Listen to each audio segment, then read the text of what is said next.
Dan Harun ar-Rasyid terkenal sholat malamnya, terkenal puasa sunnahnya, terkenal baca Qur'annya, mencintai para ulama. Bahkan saat kematiannya Harun ar-Rasyid, dia meminta agar sebelum kematiannya diangkat ke kuburan untuk terakhir kali ziarah kubur. Kemudian dia menangis dan mengatakan, ya man la yazulu mulku irham man qazzala mulku. Wahai zat yang tidak pernah hilang kekuasaannya, maka sayangi zat yang akan hilang kekuasaannya. Lah dia punya ibu itu sangat solehah sekali. Wajarlah Harun ar-Rasyid menjadi soleh itu karena ibunya solehah. Ya, namanya buah mangga kan tidak mungkin jatuh di bawah pohon duren. Ya, di pohon mangga juga, nggak jauh-jauh dari situ. Kalau dia soleh, ya anaknya kurang lebih seperti itu. Jadi ibundanya ini saat kematiannya, mulutnya itu, lisannya mengeluarkan bau wangi yang sangat-sangat wangi sekali dari minyak ambar. Minyak ambar itu minyak yang paling wangi di zaman itu. Itu minyak kerajaan itu. Dari mulutnya keluar wewangian. Dan anehnya setelah dikebumikan tuh, ibundanya Harun ar-Rasyid itu, wanginya bertahan sampai 2 hari di rumahnya tuh, nggak hilang-hilang. Jadi orang-orang pun heran betapa indahnya kematian ibu ini. Sudah wangi mulutnya, kemudian juga harumnya tidak hilang sampai 2 hari. Kemudian ditanyakanlah kepada putranya Harun ar-Rasyid, apa amalan ibundanya itu? Maka Harun ar-Rasyid mengatakan, ibuku tidak suka gibah. Dan kalau dia sedang duduk-duduk kemudian ada orang gibah, langsung berdiri ditinggalkan gibahnya. Dan kalau seandainya ada orang yang menggibahinya, dia datang kemudian memuji dirinya. Ya, ini 3 perkara ini. Hidupnya tidak pernah gibah, makanya mulutnya wangi. Bismillahirrahmanirrahim.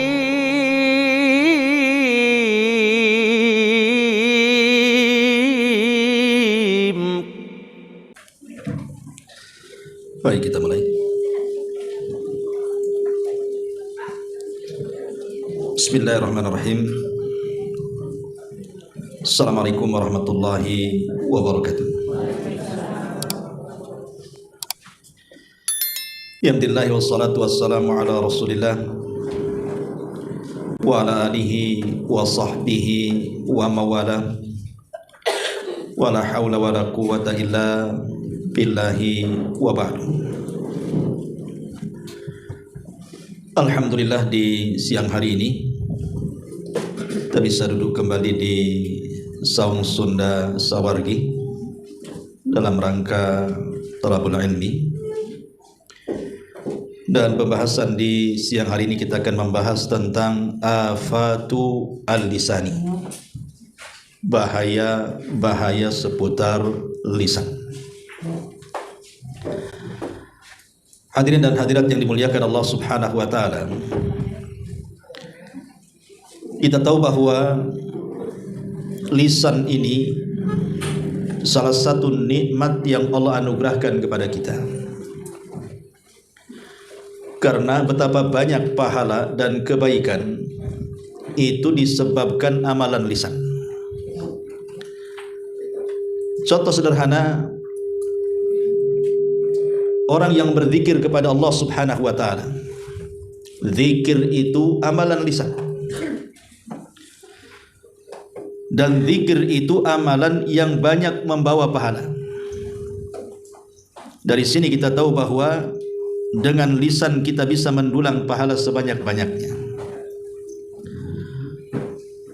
Ataupun sidqul kalimah. Ketika berbicara,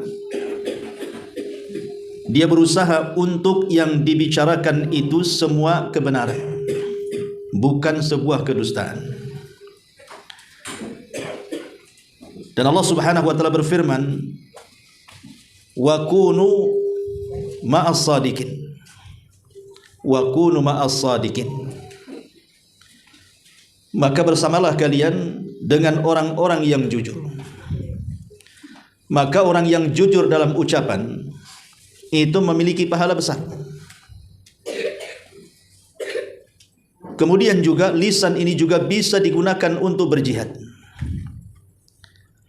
Dahulu di zaman Nabi SAW, kalau orang berperang, biasanya dimulai dengan sindir menyindir dengan membacakan syair. Karena syair ini bisa membangkitkan semangat dan juga bisa melemahkan musuh. Artinya bahwa dengan lisan kita bisa berjihad. Dengan lisan kita bisa berdakwah, mengajak manusia kepada kebaikan. Dengan lisan kita bisa bersyukur, mengucapkan alhamdulillah. Dengan lisan kita bisa mengajak manusia kepada kebaikan dan mencegah dari kemungkaran. Jadi banyak amalan-amalan lisan yang melahirkan banyak pahala. Disitulah letak nikmatnya kita ini punya lisan. Maka kalau kita memiliki lisan yang bisa bersuara, mengeluarkan kata-kata, bersyukur. Karena ada saudara kita itu yang bisu, tidak bisa bicara sehingga ibadahnya terbatas. Tetapi ingat, bukan saja lisan itu sebuah nikmat, tapi juga bisa mencelakakan. Jadi lisan ini bisa membawa kita ke sorga atau sebaliknya, bisa membawa kita ke neraka. Karena lisan ini juga bisa berzina, bukan hanya sekedar kemaluan. Nabi SAW mengatakan, innallaha kataba ala ibni adam hadzuhu minaz zina, adraka dzalika la mahala, fazinal aini an-nadhar wa zinal lisani al-mantiq. Sesungguhnya Allah Subhanahu wa taala sudah mencatat kepada hamba-hambanya bagian daripada zina, dan itu tidak mungkin tidak harus ada pada seorang hamba. Adapun zinahnya mata melihat, dan zinahnya lisan adalah dengan cara merayu. Artinya bahwa lisan juga bisa mendulang dosa. Kemudian juga orang-orang munafik. Orang-orang munafik itu antara lisan dan juga hatinya berbeda. Hatinya bicara lain, lisannya pula bicara lain.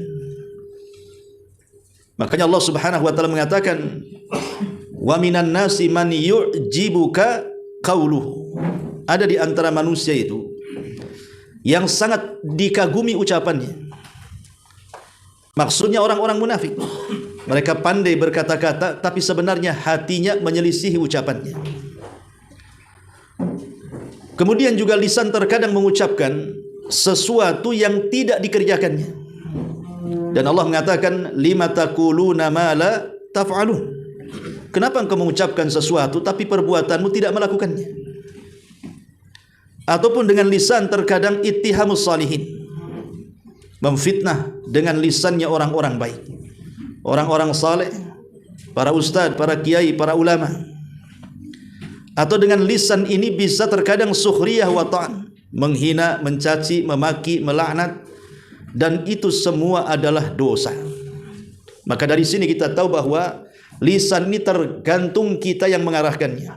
Bisa masuk surga dengan lisan, tapi mudah masuk neraka juga dengan lisan.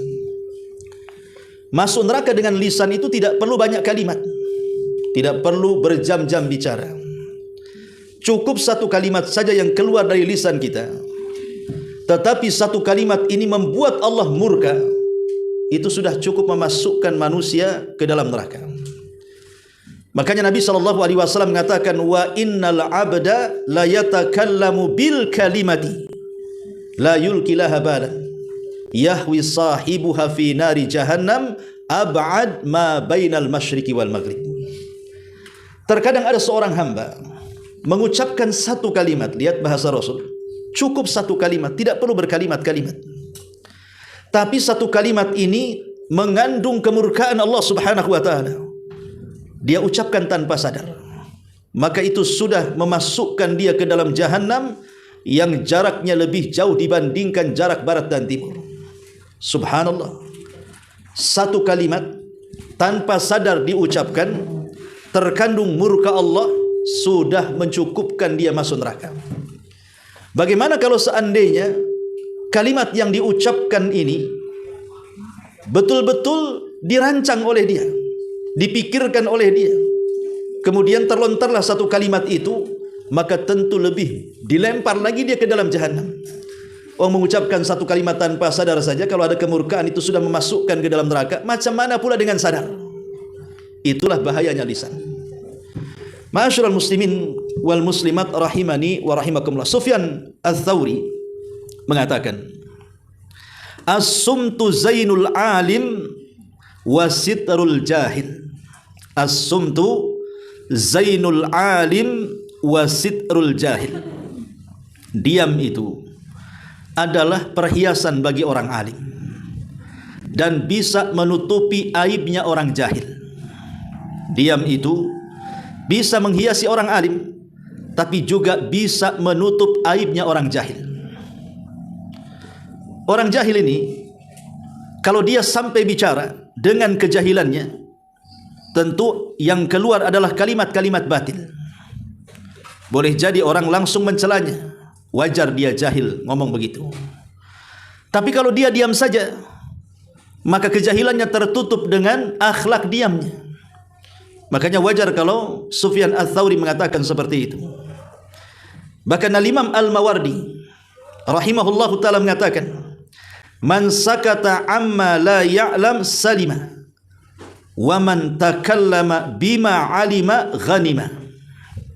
Barang siapa yang diam terhadap sesuatu yang ia tidak tahu, selamat dia.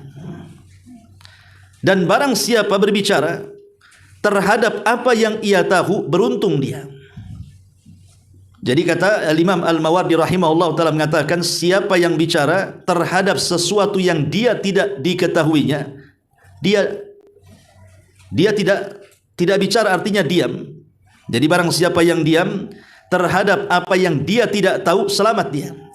Karena kalau orang tidak tahu ditanya kemudian memberikan fatwa, pasti fatwanya sesat. Kemudian ditanya lagi, sesat lagi, ditanya lagi, sesat lagi. Tapi kalau orang tidak tahu kemudian ditanya, dia mengatakan saya tidak tahu, maka tidak akan dikejar dengan pertanyaan. Namanya orang tidak tahu, selamat dia. Kemudian juga Imam Ibnu Jauzi rahimahullah ta'ala mengatakan, rubba kalimatin jara bihal lisan halaka bihal insan. Berapa banyak kalimat yang datang dari lisan manusia cukup mencelakakan hidup manusia itu. Coba kita perhatikan di keluarga dan masyarakat. Gara-gara lisan, berapa banyak istri-istri yang menjanda dan ditalak suaminya. Ya bukan? Gara-gara lisan. Bantah suaminya, lagi marah-marah suaminya, ikut marah. Api ketemu api, kebakaran rumahnya. Akhirnya suaminya menceraikannya. Kenapa menceraikannya juga? Gara-gara lisan. Akhirnya setelah diceraikan menyesal dia. Kenapa tadi aku tidak diam? Atau sebaliknya, berhasil aku, rupanya dia menceraikan aku. Ini yang gak berakal. Atau berapa banyak antar saudara memutus silaturahim, itu gara-gara lisan itu. Terkadang saudara ini saudara kandung, bukan saudara jauh, tapi gara-gara bertengkar antar saudara akhirnya putus hubungan silaturahim. Atau mungkin ada anak yang diusir oleh orang tuanya karena lancangnya anak ini kepada orang tuanya, melawan dengan lisannya. Marah orang tuanya, diusir dia dari rumahnya. Dia pun menyesal, kenapa aku melawan orang tua. Jadi lisan ini memang betul-betul mencelakakan kita. Terkadang orang yang tidak salah jadi salah gara-gara lisan.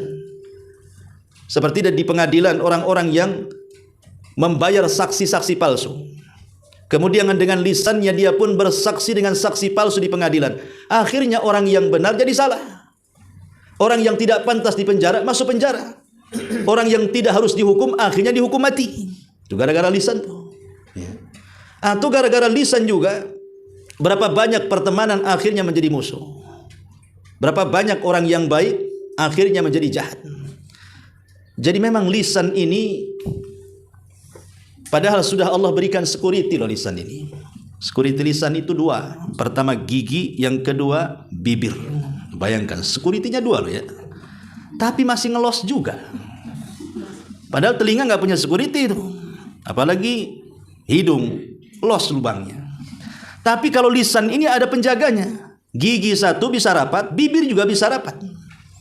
Kok bisa kecolongan? Kenapa diberikan penjaga oleh Allah security bagi lisan ini? supaya manusia paham bahwa tidak sembarang orang itu mengucapkan satu kalimat yang terkadang kalimat ini bisa membuat Allah Subhanahu wa taala murka. Ma'asyiral muslimin wal muslimat rahimani wa rahimakumullah. Dengan kalimat terkadang muncul fitnah di mana-mana. Awalnya perkaranya kecil, tapi karena kemudian dibicarakan banyak orang menjadi besar, akhirnya menjadi fitnah. Itu gara-gara lisan. Kemudian dengan lisan banyak orang yang tersakiti. Umpamanya dia ngonten di YouTube, rupanya isinya mencela Islam umpamanya, ataupun menghina Al-Quran, atau isinya istihza dengan agama Allah Subhanahu wa taala.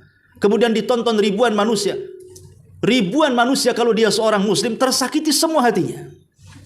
Coba ingat, gara-gara lisan menimbulkan permusuhan di mana-mana. Dan gara-gara lisan, ikhwatu fiddin yang dimuliakan Allah Subhanahu wa taala, mengakibatkan banyak musibah, baik dalam keluarga, bertetangga, berteman, bahkan bangsa bisa berperang gara-gara lisan. Lah inilah kenapa kemudian afatul lisan, bahwa lisan ini perlu dijaga supaya tidak membahayakan dan memasukkan pelakunya ke dalam neraka. Di dalam Al-Qur'anul Karim banyak sebenarnya isyarat-isyarat agar kita menjaga lisan. Sebut saja dalam surah Al-Infitar ayat 12. Allah mengatakan, wa inna alaikum lahafidhin kiraman katibin ya'lamuna ma taf'alun. Sesungguhnya Allah telah menugaskan untuk kalian malaikat-malaikat hafadhah kiraman katibin, di mana malaikat-malaikat hafadhah yang memiliki kemuliaan itu tugasnya mencatat. Apa yang dicatatnya? Yang dicatatnya adalah kalimat-kalimat yang keluar dari setiap lisan manusia. Makanya Allah mengatakan, ma yalfidu min qaulin illa ladaihi raqibun atid. Tidak ada satupun kalimat kecuali pasti dicatat oleh raqib dan atid. Kata para ulama, kalimat itu ada 3. Pertama, kalimat yang semuanya mengandung pahala. Yang kedua, kalimat yang semuanya mengandung dosa. Dan yang ketiga, kalimat yang tidak ada pahala dan dosanya. Tiga-tiganya dicatat. Jadi tiga-tiganya dicatat. Baik kalimat yang kita ucapkan semuanya mengandung pahala, baik kalimat yang kita ucapkan semua mengandung dosa, atau kalimat yang sama sekali tidak ada kandungan pahala dan dosa. Sebagai bentuk amanah, malaikat raqib dan atid semua dicatat. Walaupun para ulama mengatakan yang dihisab 2. Kalimat yang mengandung pahala dan kalimat yang mengandung dosa saja. Tapi catatan malaikat semua dicatat. Makanya Imam Ahmad Ibn Hanbal rahimahullahu ta'ala, sebelum wafatnya, dia akan terserang penyakit yang mengakibatkan dengan sakitnya kematiannya. Jadi saat sakit, Imam Ahmad itu mengerung kesakitan. Mungkin bahasa kitanya aduh.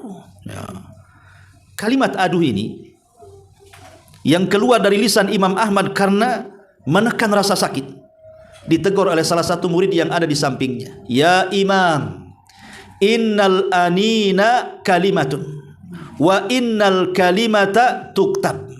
Wahai Imam, kalimat aduh itu, suara aduh itu dianggap kalimat. Dan setiap kalimat pasti dicatat malaikat. Ketika Imam Ahmad mendengar muridnya mengatakan seperti itu, langsung dia diam. Padahal kalau kita sakit kan pasti kita mengadu lah kan itu.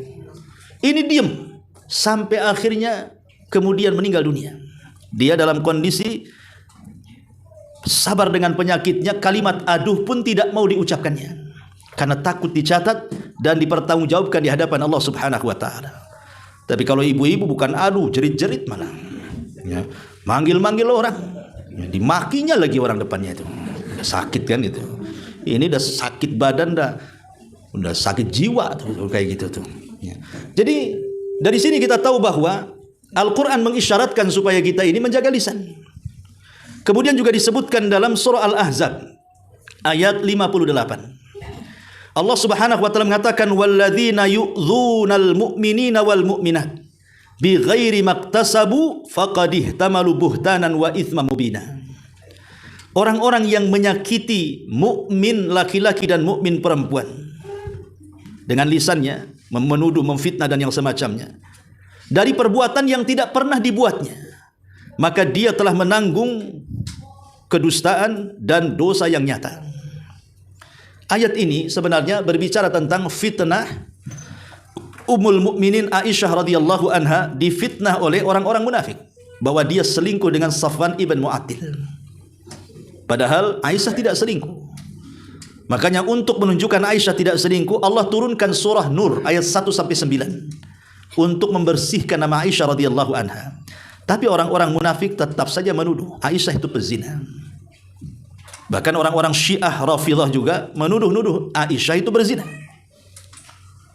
Makanya Allah turunkan surah Al-Ahzab ayat 58 ini. Orang-orang yang dengan lisannya menyakiti orang yang beriman laki-laki dan perempuan dari perbuatan yang tidak pernah mereka buat, maka sesungguhnya mereka telah menanggung kedustaan besar dan dosa yang sangat nyata dalam kehidupannya. Ini juga isyarat tentang pentingnya menjaga lisan. Kemudian juga disebutkan dalam surah Al-Isra ayat 36. Wala taqfu ma laysa laka bihi ilmun. Inna sam'a wal basara wal fuada kullu ulaika kana anhu mas'ula. Janganlah kalian berbicara tanpa dasar, tanpa ilmu, karena yang namanya pendengaran, penglihatan, lisan ataupun hati semua akan dipertanggungjawabkan di hadapan Allah Subhanahu wa taala. Ini juga ancaman. Jangan bicara tanpa ilmu, karena semua akan dipertanggungjawabkan di hadapan Allah Subhanahu wa taala. Kemudian juga disebutkan di dalam surah An-Nur ayat 24. Innal ladzina yarmunal muhsanatil ghafilatil mu'minati lu'inu fid dunya wal akhirah walahum adzabun adzim. Sesungguhnya orang-orang yang menuduh wanita baik-baik berzina, mereka dilaknat di dunia, dilaknat di akhirat, dan telah disediakan azab yang pedih untuk mereka. Lah ini ayat-ayat ini mengisyaratkan tentang apa? Tentang wajibnya kita menjaga lisan. Karena setiap hari di waktu pagi, semua anggota badan kita dari kepala sampai kaki ini mengajak bicara lisan. Setiap hari, setiap pagi, seluruh anggota badan ini mengajak dialog dengan lisan. Apa dialognya? Ya lisan, in istaqamta istaqamna wa in wajajta iwajajna. Hai lisan, kalau engkau memang lurus pada hari ini, maka semua anggota badan akan lurus mengikuti lurusmu. Tapi kalau hari ini lisanmu, wahai lisan, engkau berbelok ataupun bengkok, maka seluruh anggota badan pun akan ikut bengkok. Dari sini kita tahu bahwa seolah-olah lisan ini adalah yang mengomandai, yang memimpin badan, menjadi komandan, menjadi pemimpin setir bagi seluruh badan kita. Kalau lisan kita baik, maka semua badan kita baik. Tapi kalau lisan tidak baik, maka semua badan pun tidak baik. Makanya kenapa ada orang yang kalau bicara, karena yang dikeluarkan itu kalimat-kalimat santun, kalimat-kalimat indah, kalimat-kalimat yang tidak menyinggung orang. Setelah berbicara itu rasanya dari kepala sampai kaki istirahat, senang rasanya. Karena tidak ada yang disakiti dengan lisannya. Bahkan orang yang diajak bicara pun senang dia. Bahkan kepengen lagi bicara dengan kita. Tapi terkadang ada orang yang terlanjur mengucapkan kalimat kotor. Dari ujung kepala sampai kaki penyesalan. Kenapa tadi aku ngomong begitu? Stres tuh anggota badan itu. Kalau boleh diulang, mungkin saya tidak mungkin melontarkan kalimat tadi. Dan orang yang diajak bicara pun sakit hati. Enggak mau aku sama dia. Aku tengok dia kayak setan, enggak mau. Ya. Ada orang yang kemudian terjadi penyesalan. Itulah kalimat bahwa setiap hari kalau lisan baik, semua anggota badannya pun ikut istirahat tuh.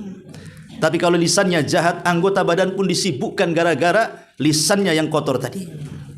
Ma'asyiral muslimin wal muslimat rahimani wa rahimakumullah.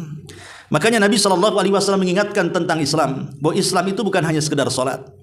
Islam itu bukan hanya sekedar zakat, puasa, haji, umroh dan yang lain sebagainya, tapi Islam juga ditentukan dengan lisannya. Kata Rasul, al-muslimuna man salimal muslimuna min lisanihi wa yadihi. Seorang muslim adalah orang yang selamat muslim yang lainnya akibat lisan dan tangannya. Itu baru muslim. Sebab kalau seandainya solatnya iya, puasanya zakatnya oke, hajinya bolak-balik, tapi lisannya kemudian menyakiti orang lain, maka terkadang ibadah-ibadah itu tidak ada manfaatnya. Maka disebutkan dalam hadis Bukhari yang dikeluarkan dalam kitabnya Adabil Mufrad, di mana Abu Hurairah radhiyallahu anhu menceritakan tentang seorang laki-laki yang bertanya kepada Rasul, "Ya Rasulullah, inna fulanatan taqumul laila wa tasumun nahar wa taf'alu wa taf'al wa tasaddaqat bi fuduli amwaliha walakin tu'dhi jiranaha bilisaniha." Rasul, ada seorang wanita kalau malam salat malam, kalau siang puasa sunnah, banyak melakukan kebaikan, hartanya habis disedekahkan, tapi tetangganya juga habis digibahi dia. Ya. Lisannya tajam. Ya. Maka Nabi SAW menilai wanita ini la khaira fiha hiya min ahlin nar. Wanita itu tidak punya kebaikan. Lah, bagaimana tidak punya kebaikan? Padahal dia salat, puasa, zakat, haji dan begitu seterusnya. Karena lisan yang menggugurkannya. Makanya di ujung riwayat Rasul mengatakan hiya min ahlin nar, hiya min ahlin nar. Wanita itu pantas masuk neraka. Wanita itu pantas masuk neraka. Di sini lihat bagaimana Nabi SAW ataupun sahabat yang datang kepada Rasul ketika bicara tentang dosa lisan selalu yang dicontohkan perempuan.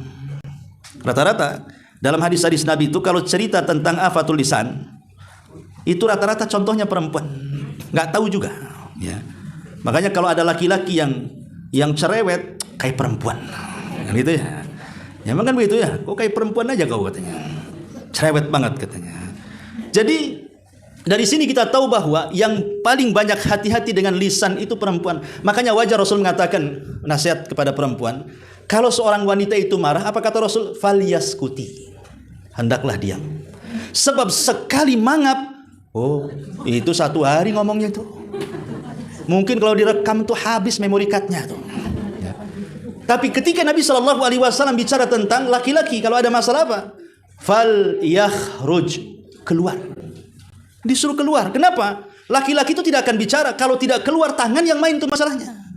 Makanya kalau bertengkar kemudian laki-laki ingin keluar, bu jangan larang, biarkan. Buka jendelanya lebar-lebar biar loncat. Ya. Itu sebab kalau seandainya ibu malah kunci jendela, kunci sana, sampai ventilasi pun ibu kasih koran, oh bisa perang jadi itu. Biarkan dia keluar. Karena laki-laki jarang bicara, dia lebih senang keluar, nanti reda di luar itu. Tapi kalau perempuan kata Rasul falyaskuti, itu diam lebih baik. Karena itu yang bisa menyelesaikan masalah. Ya. Ma'asyiral muslimin wal muslimat rahimani wa rahimakumullah. Lah di antara afatul lisan yang disusun para ulama, mulai daripada yang parah gitu ya. Dari yang parah. Yang pertama adalah al-ghibatu wan namimah. Ghibah dan juga namimah. Ini yang paling fatal. Ya. Bicara tentang ghibah, Nabi SAW pernah bersabda dalam sebuah hadis saat Nabi SAW dimi'rajkan ke langit. Kemudian diperlihatkan azab-azab penduduk neraka. Kata Nabi SAW, "Famarartu bi aqwamin lahum adfarun min nuhasin yahmishuna wujuhahum wa sudurahum." Aku lewat kepada sekelompok kaum yang kuku-kuku mereka terbuat dari tembaga. Kemudian digaruknya tuh wajahnya sendiri dan disobeknya dadanya sendiri dengan kuku-kukunya. Dia pun menjerit kesakitan luar biasa. Maka Nabi SAW merasa heran, kenapa ada orang kemudian mencakar-cakar wajahnya sendiri sampai rusak dan juga menggaruk-garuk dadanya sampai penuh dengan darah. Rasul mengatakan, "Ya Jibril, man haula? Siapa mereka wahai Jibril? Apa dosanya?" Maka Jibril alaihi salatu wassalam mengatakan, "Haula'il ladzina ya'kuluna luhuman nas wa yaqauna fi a'radihim." Mereka orang-orang yang suka memakan bangkai manusia dan suka menyingkap-nyingkap aib orang lain. Artinya ghibah di sini. Orang yang makan bangkai itu artinya memakan bangkai saudaranya. Karena Allah membahasakan orang yang ghibah itu sedang memakan bangkai saudaranya. Makanya dahulu ada ulama salaf namanya Maimun Al-Basri rahimahullahu ta'ala. Maimun Al-Basri ini dia duduk di masjid, sedang duduk-duduk di masjid. Tiba-tiba di sebelahnya ada dua orang yang sedang ghibah. Tapi Maimun Al-Basri ini dia tidak ikut bicara, tapi mendengarkan ghibahnya sampai habis. Kemudian malam harinya dia pun tidur. Rupanya dalam tidurnya dia mimpi. Dalam mimpinya didatangi oleh seseorang yang membawa bangkai manusia di hadapan Maimun Al-Basri. Tiba-tiba orang ini mengatakan, "Qul ya Maimun, makan bangkai ini.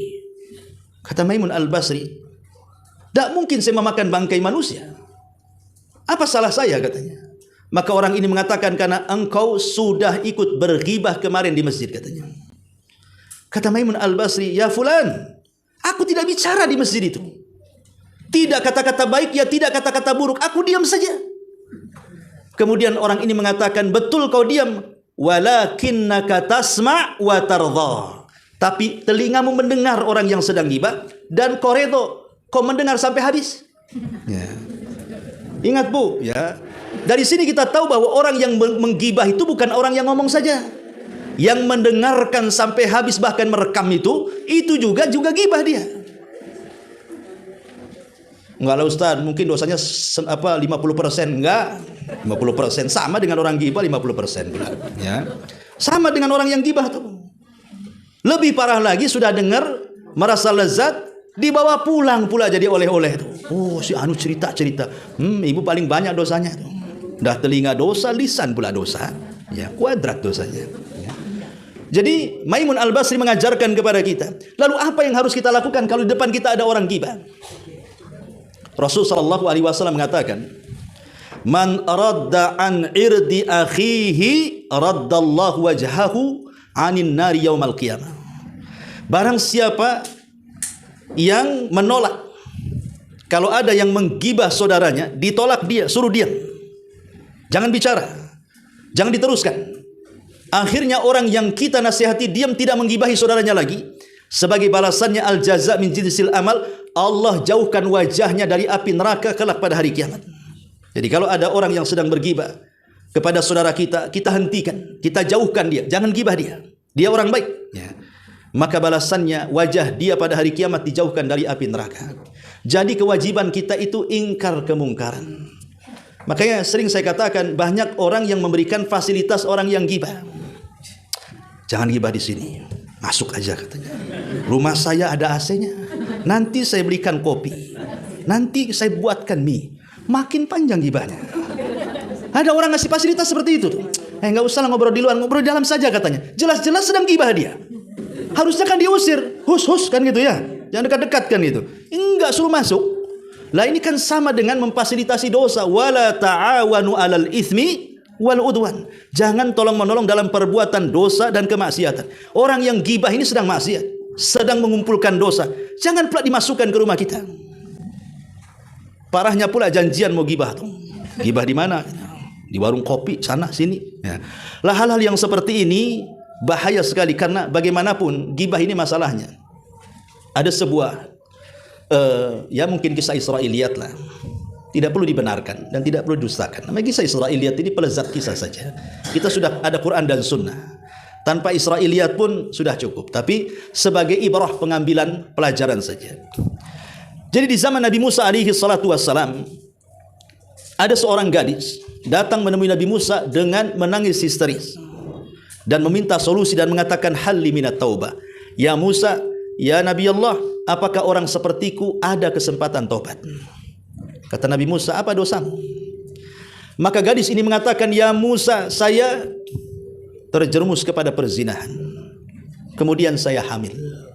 Dan saya melahirkan hasil daripada zina. Karena takut malu, ku cekik dia. Mati itu bayi. Setelah mati bayi itu, aku bingung. Mau ku letak di mana? Ku ambil pisau, ku mutilasi dia. Ku potong kecil-kecil si bayi itu. Setelah ku potong kecil-kecil, aku juga bingung. Mau diapakan ini? Nampak ada kuali cuka dimasukkan di dalamnya. Kemudian diperas minyaknya, ku jual ke pasar. Sadis nggak tuh? Sadis. Ya. Jadi orang-orang di sekitar Nabi Musa mengatakan, nampaknya wanita itu tak mungkin dapat ampunan. Sadis banget. Tapi Nabi Musa mengatakan, dosamu belum seberapa katanya. Dosamu itu masih rendah. Ada yang lebih dahsyat dibandingkan itu. Kemudian Musa menyebutkan, itulah dosa ghibah, membicarakan orang. Itu lebih dahsyat dibandingkan wanita pezina ini. Kenapa alasannya? Karena wanita pezina ini sekalipun kemudian dia membunuh janinnya, kalau dia tengah malam di sepertiga malam akhir dia bertobat kepada Allah, menangis kemudian menyesal dengan taubatan nasuha, Allah ampuni, Allah ampuni. karena dosanya antara dia dengan Allah. Tapi kalau gibah itu, walaupun menetes air mata darah di sepertiga malam akhir, meminta ampun akan dosa gibah, Allah ampuni? Tidak Allah ampuni, kecuali dengan 4 syarat. Kalau ingin diampuni dosa gibah itu harus ada 4 syarat, kata para ulama. Disebutkan dalam hadis Ali radhiyallahu anhu, Nabi SAW mengatakan, ada yang mengatakan riwayatnya lemah tapi maknanya sahih. Kata Nabi SAW, ya Ali, la tu'ayyir ahadan bima fihi. Wahai Ali, jangan kau cela atau jangan kau menggibah, menyebutkan keburukan yang ada pada seseorang. Jangan kau cela. Itu tuh Ummu hitam. Memang si Umi itu memang hitam, ya. Tapi jangan dibilang hitam, dibilang manis. Nggak tersinggung kan? Ibu hitam. Itu Umi Atu tuh Masya Allah manis, walaupun hitam. Tapi kalau sudah hitam, itu si hitam. Kan tersinggung orang. Betul memang dia hitam. Makanya Rasul mengatakan jangan kau cela terhadap sifat-sifat yang ada pada dirinya. Itu gibah namanya. Ya. Kenapa? Kemudian Nabi SAW mengatakan, fama min lahmin illa wa fihi admun. Karena tidaklah seonggok daging itu kecuali di dalamnya ada tulang. Artinya sesempurna apapun manusia itu pasti ada kekurangan. Karena sifat manusia itu tidak ada yang sempurna 100%, tidak ada yang buruk 100%. Pasti satu ada kelebihan, satu ada kekurangan. Dan kekurangan itu pasti ada pada diri kita dan orang lain.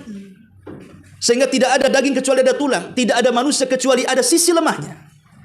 Kemudian Rasul mengatakan kepada Ali, wala kafarata lil ghibati, dan tidak ada kafarah bagi dosa ghibah, illa an yastahillahu au yastaghfirlahu, wa fi riwayah au yatasaddaq alaihi, wa fi riwayah au yusni alaihi. Pertama, ingin menghapus dosa ghibah, dia harus meminta kehalalan orang yang digibahinya. Datang ke rumahnya, afwan kemarin 3 jam anak gibahin Umi. Ngomong, maafkan saya, kira-kira redha enggak? Dahulu ada seorang alim namanya Imam Hasan Al-Basri, seorang pemimpin tabi'in. Datang orang kepada Imam Hasan Al-Basri, ya Imam, di pojok sana ada orang yang sedang memburuk-burukan kamu, menggibah dirimu. Subhanallah, sekelas Imam Hasan Al-Basri, seorang alim, ada juga yang menggibahinya. Jadi kata Imam Hasan Al-Basri, jazahullahu khairan katsira. Semoga Allah membalas orang itu dengan balasan yang baik. Malah berterima kasih, Bu. Ya. Kemudian Imam Hasan Al-Basri mengatakan, kau tunggu di sini, aku ke pasar. Ke pasar dia. Dia beli makanan yang banyak, buah-buahan. Kemudian datang, kemudian mengatakan kepada muridnya, ayo antar aku kepada orang yang menggibahi aku, katanya. Diantarlah Imam Hasan Al-Basri kepada orang yang menggibahinya. Kaget orang yang menggibahinya. Tuh kan kena juga dia. Mari dia. Ketika sampai, kata Imam Hasan Al-Basri, ambillah ini sebagai hadiah untukmu. Kagetlah orang yang menggibahinya. Bagaimana? Dia sudah menggibahi, malah dapat makanan banyak, hadiah banyak kan itu. Rupanya Hasan Al-Basri mengatakan, jazakumullah khairan. Saya sangat berterima kasih kepadamu. Semoga Allah membalas kebaikanmu. Karena dengan gibahmu engkau sudah transfer pahala untukku. Nih hadiahnya ku kasihkan untukmu. Bisa nggak kayak gitu tuh? Kalau ibu ada orang yang menjelek-jelekan, kemudian ke pasar kira-kira beli makanan atau beli pisau? Ya, beli pisau lah kan gitu. Kurang ajar, ku tusuk dia. Ya. Jadi begitulah ulama datang membahagiakan orang yang menggibahinya. Makanya Abdullah ibn Mubarak pernah mengatakan, ada juga perkataan ini datang dari Zainul Abidin As-Sajjad atau dikenal dengan Ali ibn Husain ibn Ali radhiyallahu anhu. Dia mengatakan, kalau memang gibah itu diperbolehkan, lagtabtu ummi. Kalau seandainya gibah itu diperbolehkan, sungguh aku akan menggibahi ibuku setiap hari. Kenapa? Karena ibu adalah yang berhak mendapatkan pahala dari anaknya. Kalau memang gibah itu boleh, aku akan gibahi tiap hari itu makku tuh. Supaya apa? Kebaikanku ditransfer kepada ibuku, karena dia berhak mendapatkan kebaikan. Tapi masalahnya kan tak boleh. Tidak boleh kita menggibah siapapun. Tidak boleh. Jadi kalau kita ingin tobat dari ghibah, datang kepada orang yang kita gibahi, minta kehalalannya. Cukup sampai di sini? Tidak. Kalau dia sudah menghalalkan, baik saya maafkan, jangan kau ulangi. Ya, saya tidak akan mengulangi lagi. Ada syarat yang kedua. Dia harus memintakan ampun akan dosa-dosa dia. Bangun tengah malam, tahajud, minta ampun, ya Allah ampuni dosa-dosa orang-orang yang pernah aku gibahi itu. Sampai di sini cukup? Tidak. Kita harus bersedekah, bawa uang, datang ke pesantren, datang ke panti asuhan, datang ke orang-orang yang berhak disantuni. Kemudian kita katakan bahwa sedekah ini kukirim pahalanya kepada orang yang kugibahi.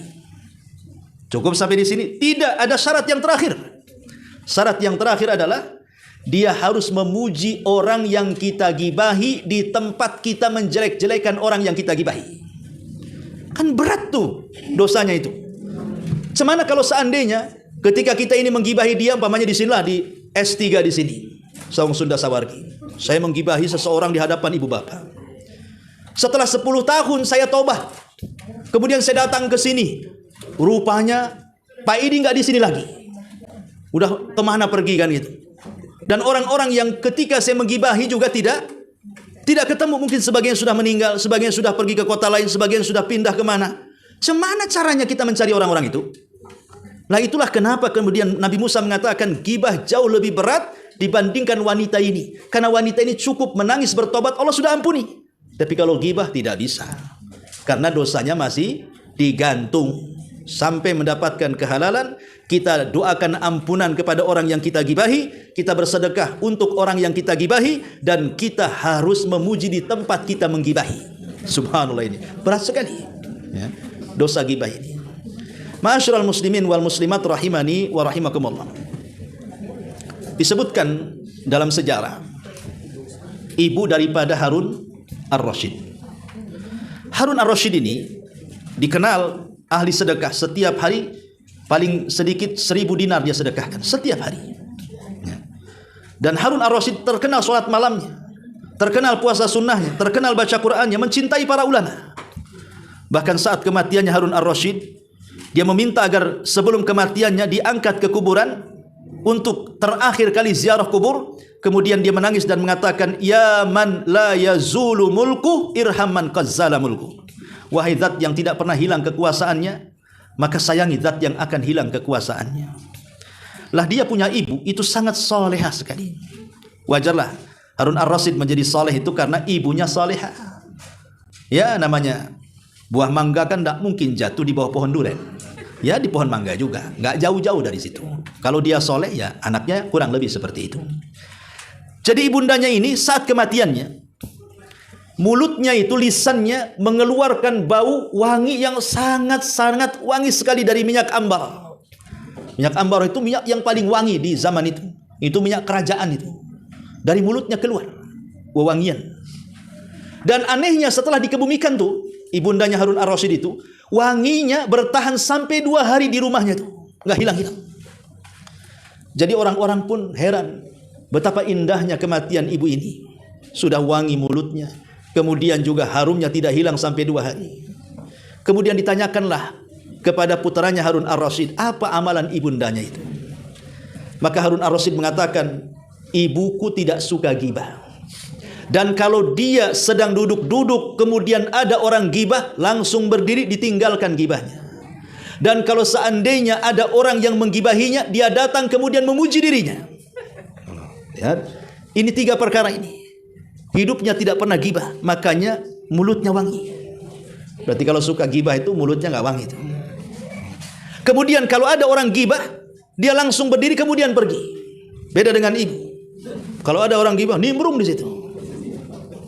Nantilah pulangnya sebentar lagi katanya, nambah jam ya. Dan kalau seandainya dia digibahi, justru dia senang dan memuji orang yang menggibahinya. Kalau ibu mana ada memuji, dicelanya, kurang ajar kau menggibahi aku katanya.